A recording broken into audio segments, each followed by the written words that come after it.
Assalamualaikum warahmatullahi wabarakatuh. Kali ini kita akan melanjutkan pembahasan kita tentang besaran vektor, materi fisika kelas 10, yaitu tentang bahasan menguraikan vektor. Tujuan penguraian vektor kebanyakan digunakan dalam perhitungan gaya-gaya atau vektor-vektor yang arahnya miring terhadap bidang datar. Dengan demikian, vektor yang akan diuraikan senantiasa diuraikan pada garis kerja yang saling tegak lurus. Salah satu garis kerja sejajar dengan bidang itu dan garis kerja lainnya tegak lurus terhadap bidang. Langsung saja kalian perhatikan gambar berikut. Misal, di sini ada vektor P.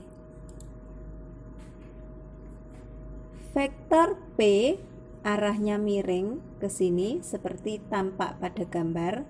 Kemudian ini adalah garis mendatar atau sumbu X. Antara sumbu X dengan vektor P membentuk sudut sebesar alfa. Maka jika kita akan menguraikan vektor P ini pada sumbu X dan sumbu Y, maka hasilnya akan tampak seperti gambar ini. Hasil penguraiannya terhadap sumbu X dituliskan dengan PX, sehingga PX arahnya ke sini. Sedangkan hasil penguraiannya terhadap sumbu Y ditulis dengan PY. Kemudian, untuk menentukan nilai atau besarnya PX sama dengan P kali cos alfa, di mana P ini adalah besarnya vektor P, misal 10 Newton, kali cos alfa. Alfa ini adalah sudut yang dibentuk oleh vektor P dengan sumbu X. Sudutnya berapa, kemudian dikalikan dengan cos sudut tersebut. Sedangkan untuk menghitung nilai PY, maka sama dengan P sin alfa, di mana P adalah besarnya vektor P, sin alfa adalah nilai sinus dari sudut alfa, yaitu sudut yang dibentuk vektor P dengan arah mendatar.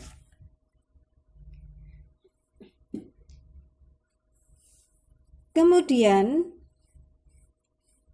jika vektor P seperti pada gambar yang kedua ini, namun dalam soal sudut yang diketahui letaknya antara vektor P dengan sumbu Y atau sudutnya ada di sini. Nah, maka hasil penguraiannya PX dan PZ seperti pada gambar, sedangkan nilai atau besarnya dapat dihitung dengan PX sama dengan P sin alfa, di mana P ini adalah besarnya vektor P kali sin alfa. Sin alfa ini adalah nilai dari sinus sudut alfa. Ingat, di sini sudutnya letaknya antara vektor P dengan sumbu Y. Sedangkan nilai PY sama dengan P kali cos alfa. Jika kalian perhatikan ada perbedaan. Kalau pada vektor yang pertama tadi, PX sama dengan P cos alfa, sedangkan pada vektor kedua, PX sama dengan P sin alfa. Kenapa ini berbeda? Karena di sini sudut alfanya yang diketahui letaknya berbeda. Jika pada contoh 1, alfa terletak antara P dengan sumbu X, sedangkan pada vektor yang kedua, alfanya atau sudutnya terletak antara vektor P dengan sumbu Y. Nah, bagaimana jika vektor tersebut berada pada salah satu sumbu, baik itu sumbu Y maupun sumbu X? Nah, contoh vektor Q terletak atau berhimpit pada sumbu X, maka hasil penguraiannya Qx sama dengan Q kali cos 0. Kenapa di sini cosnya atau nilai sudutnya adalah 0? Karena Q berhimpit dengan sumbu X, sehingga nilai sudutnya sama dengan 0. Nah, nilai dari cos 0 itu adalah 1. Nah, jadi nilai dari cos 0 itu adalah 1, sehingga Q kali cos 0 ini berarti Q kali 1 sama dengan Q. Sedangkan nilai dari QY sama dengan Q kali sin 0. Nah, sin 0 ini sama dengan 0, sehingga Q kali 0 hasilnya adalah 0. Kemudian vektor R, Rx. Nah, vektor R letaknya berhimpit dengan sumbu Y, maka R terhadap sumbu X tegak lurus atau membentuk sudut 90. Sehingga untuk mencari Rx sama dengan R cos 90, kita tahu nilai dari cos 90 itu adalah 0, sehingga R kali 0 hasilnya adalah 0. Sedangkan R sin 90, nilai RY sin 90 ini nilainya adalah 1, R kali 1 hasilnya adalah R.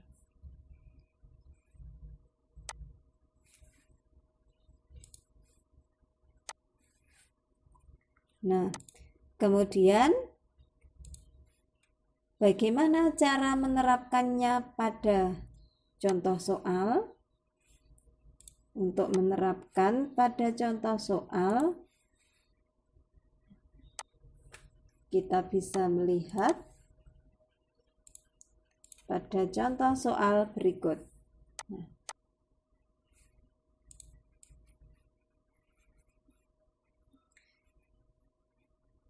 misal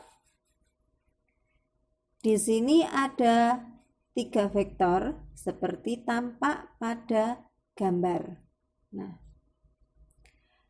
V1, kemudian di sini ada V2, kemudian ada V. Jadi ada 3 buah vektor. Nah, bagaimana hasil penguraiannya? Nah, di sini jika diperhatikan, V ini yang berada di sini ini berarti sama dengan Vx. Yang berada pada kotak ini adalah Vy. Nah, dari mana Vx ini nilainya kok min 75 akar 2, sedangkan Vy nilainya adalah 75 akar 2. Nah, bagaimana cara menghitungnya? Silahkan kalian perhatikan penjelasan berikut ini. Nilai dari Vx sama dengan V cos alfa, sama dengan nilai dari V-nya nilainya adalah 150. Nah, jadi ini 150. Kemudian dikalikan, nah, cos alfa ini adalah cos. Nah, berapakah nilai alfanya? Nah, di sini ini sudutnya adalah 0, Di sini ini adalah 90. Nah, jika V letaknya di sini, maka sudut yang dibentuk dengan sumbu X sudutnya sebesar ini. Berarti berapa ini sudutnya? Sudutnya ini adalah 90 ditambah dengan 45. Berapa 90 tambah 45? Ya, hasilnya adalah 135. Nah, berarti di sini cos 135 sama dengan 150 kali nilai dari cos 135, ini nilainya adalah negatif setengah akar 2. Nah, 150 kali min setengah, hasilnya adalah min 75 akar 2. Nah, sehingga nilai dari Vx ini adalah min 75 akar 2. Nah, kemudian mencari nilai dari Vy. Vy sama dengan V sin alfa. Kita tinggal memindah. Nilai dari V-nya adalah 150 sin alfanya tadi adalah 135 sama dengan 150 dikali sin 135, ini nilainya adalah setengah akar 2, sehingga sama dengan 150 kali setengah adalah 75 kali akar 2. Nah, ini tadi di sini V adalah kecepatan, sehingga ini satuannya bukan Newton tapi meter per sekon. Ini adalah meter per sekon.